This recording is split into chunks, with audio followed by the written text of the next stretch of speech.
Good morning, it's today again. Welcome back to Joseph's Reserves. I'm Joseph and I store 20% of my income in the form of rare coins and precious metals. Today we're going to be doing a deep dive on the Walking Liberty half dollar. We're going to be looking at what series it came from, how the series changed over time, the dates you need to know, the different ways to collect it, how to grade these coins, and finally, how collectors and dealers actually think about pricing them. And by the end, hopefully you'll have a pretty good idea of whether or not the Walking Liberty half dollar is a series that you want to start collecting. Congratulations to My Show Metals for being the first to comment on my last video. Thank you so much for your support. It really does help that all of you are racing to be the first comment on my videos. That helps push my channel a lot more than you'd expect. So thank you all so much. I'd like to take a second to mention Lake Conroe Gold. Today, on August 18th, the Joseph's Reserves family picks up keys for our new local coin shop. We are open this week for appointments only, and we'll be assembling furniture and on site for deliveries, but of course, we're more than happy to squeeze in a few transactions. We'll be ready for normal walk-in traffic on Monday, August 24th. I'm also working on getting the online shop up and going, so expect that soon. For the most up-to-date information, go to Lake Conroe Gold's Facebook page. You'll find the address, the business phone number there, and you can feel free to call or text me directly. So let's get into this video. The Walking Liberty half dollar replaced the Barber half dollar in 1916 and continued all the way through 1947. The design came from one of the most famous American coin designers of the 20th century, Adolph Weinman, who also designed the Mercury dime. But the Walking Liberty half dollar is arguably his masterpiece. On the obverse, we have Liberty walking towards the rising sun. She's wrapped in an American flag carrying branches of laurel and oak. And on the reverse, we have an eagle perched on a rock with a pine branch growing beside it. It's an incredibly detailed design, especially when you remember that this was intended for regular circulation. And the design itself still lives on in the American silver eagle. That's where most of us have seen this before. The first thing to note about this series is that they changed the mint mark location halfway through the second year. In 1917, we have Denver and San Francisco mint marks on both the obverse and reverse. Of course, they have known mintages for each of these, and it seems as though the obverse mint marks are slightly more rare and can have a little bit more value to them. And speaking of rare, let's quickly go over the key dates. I've highlighted them here in blue. That was the 1916 Philly, 1916 San Francisco, and all of the 1921s. I consider a key date specifically low mintage and one that has a high value even in a low grade. And then, of course, there's conditional rarity. And what that means is that for some reason, a specific year has a very low population at a high grade. You can see this 1919 San Francisco in a mint state is incredibly valuable, but in the extreme lower grades is not. Keep in mind that this is the Red Book of 2026. For one, the 2027 version is already out, so these numbers might be completely outdated. But for two, the Red Book tends to show the inflated retail price of some of these coins, so it's nowhere near what you're actually going to receive for one of these coins. And here I have my two books of the Library of Coins albums for the Walking Liberty series. You can see I'm missing the 1916, 1916S, and the 1917 obverse, as well as the 1919 Philadelphia. Those are all the coins I have left other than the 1921s for the entire series. I actually do have the 1919S with a very deep scratch on it.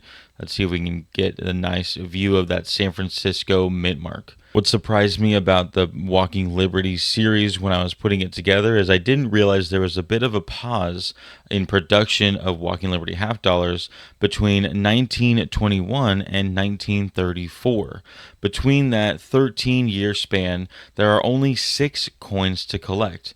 The 1923S, 1927S, 1928S, 1929D and S, and the 1933S. And as soon as I started digging through bags and trays of junk silver trying to find these Walking Liberty half dollars, I realized how abundant the 1940s were for this series. So much so that a lot of collectors start with putting together the entire date and mint mark run of the 1940s.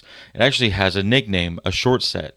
There are 20 coins in this short set of just the 1940s. Since the entire date run is 66 coins, the short set makes up about a third of the entire collection. There are even some collectors that like the short set so much that they get the entire short set in, say, an MS65 or an MS66. And speaking of specific grades, let's take a second to talk about the grading standards for the Walking Liberty half dollar. Here we can see it talks through the mint state conditions, and what's important to note is there are these areas where certain marks will detract even more from the grade than in other areas. In a mint state condition, we're really talking about how many scratches and dings are there on the coin and in what areas they are. So here's a quick glance at the MS60 through MS70 criteria for Walking Liberty half dollars. I believe this is the criteria that PCGS uses. So here again we have some descriptions of what the coin should actually look like, and I really mostly use it for these arrows where the coin wears down first. You're going to see that it wears down on Lady Liberty's front leg as well as her ankle and the eagle's breast and leg area. I'll make sure you guys get a second to pause and screenshot this description here for an AU coin. And then we get to XF, or extremely fine. It points out even more wear areas that are notable for this coin. And as you can see, even in this picture, you can see some flattening and some loss of detail in these coins. So go ahead and take a screenshot of this XF condition paragraphs.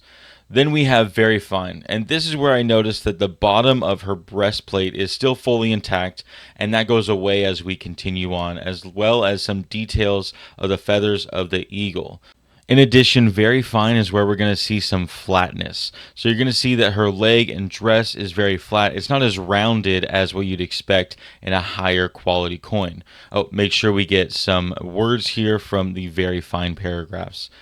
Then, of course, as we get even lower, there's just going to be a lot more wear. As you can see, the bottom of the breastplate is no longer intact. There's a lot more flatness in her legs and on the eagle's leg, and there's a lot of lost detail in the feathering. Then, of course, as we get lower, the coins get flatter and we lose even more detail. Something that is a definition of a good 4 coin is that the rim is intact. The outer rim circle around the entire edge of the coin is still intact in a good 4, and you can see that it's not there in an about good 3. If you don't have this book, I highly recommend looking into the Weinman Guide ANA grading standard for United States coins.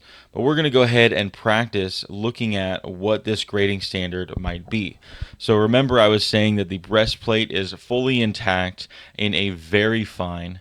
And here we could see that there's a lot of detail loss and some flatness on the eagle. Let's go ahead and compare that to our book. The breastplate wasn't quite fully developed, so we're just going to say it might be a fine 12. And as we do a side-by-side comparison, that looks pretty spot on. It might be a higher than fine 12, maybe a fine 15. Let's go ahead and check the reverse here, see how much flatness and how much detail loss. On the reverse, it looks almost exactly like that fine 12 we're looking at. And as you can tell, the very fine, it's not quite there. And just to drive it home, let's compare it to a very good. So as you can see, there's a lot more detail than this very good picture that's in this book. And on the reverse here, yeah, just a lot more detail. It's not quite that great either. I definitely say it's a fine 12 or a fine 15. But also know that regular practice for a raw coin is just to call it fine, or maybe even fine plus if I like how it looks compared to some other fine coins. Of course, sending it to be graded would be the best option so you can actually get the third-party accountability and a known grade. I do have some here that are graded in a mint state condition, and I want to show you these so we can talk a little bit about eye appeal and a cartwheel. So here I have a 1940 MS65 and a 1942 Denver MS65. These both have very similar eye appeal. They're what's known as blast white, so there's no toning, no coloring at all. And since they're both MS65, they're supposed to have no dings or marks noticeable by the naked eye. Depending on what size screen you're looking at, this could be magnified for you, so keep that in mind. This is an MS64 example, and as you can see here, the one on the right, the 1945, is blast white. The 1943 has a little bit of some toning. It could be like a yellowish or an off-white color, but that detracts from the eye appeal and actually could detract from the value that this coin brings. As you can see, when they're right next to each other, if these were the same exact date and mint mark and priced exactly the same, you would probably prefer the blast white version. But keep in mind that the off eye appeal doesn't necessarily take away from the grade. This is an MS65 from NGC that also has a little bit of an off color, but there's still no marks visible by the naked eye, so it truly did earn that 65 grade. What we'll find is that eye appeal really does matter quite a lot when it comes to the actual value of a coin. There are a lot of things that can take away from a coin's eye appeal, even if it doesn't really take away from the wear. Just like this dirty coin I passed aside, or this one that has a bit of a smudge mark going all the way down the center of the coin. Even if that was a high grade, that smudge mark would completely damage the value of it. Another thing that we'll talk about is a cartwheel. A cartwheel happens when the coin has not been cleaned. This coin here has been cleaned and does not have a cartwheel. As you can see, the light is reflecting as though it is a mirror. And of course, I'm kind of in a film studio with really bright lights on it, so even obtaining a cartwheel is a little bit difficult, but I'll show you the best I can here. As you can see, a cartwheel is when the light reflects as a line across the coin and twists around the coin. Here, I'll show you with my pen here. It'll twist almost as though it's a fan blade going around the coin. This happens because coins naturally have a concave surface, and when you clean the coin, you flatten that natural concave surface. Actually, out of a plastic container, the cartwheel is usually a lot more obvious. Here on this reverse side, you can see it a little bit better, but really, we're going to compare that to the cleaned one that I found a second ago and see how that there is zero cartwheel. The light will reflect as a line across the coin left to right or up and down and will not spiral around the coin. But really, in my opinion, cleaning is kind of like regular circulation. If a coin really spent any time in a pocket, the fabric will be rubbing against it. It'll have some flattening and it'll lose its cartwheel. It's all part of the natural process and life cycle of a coin. Just know that if something is cleaned or damaged, it won't get a straight grade, meaning it won't get an actual number value. It's going to get what's called a details grade and will lose a significant amount of that value.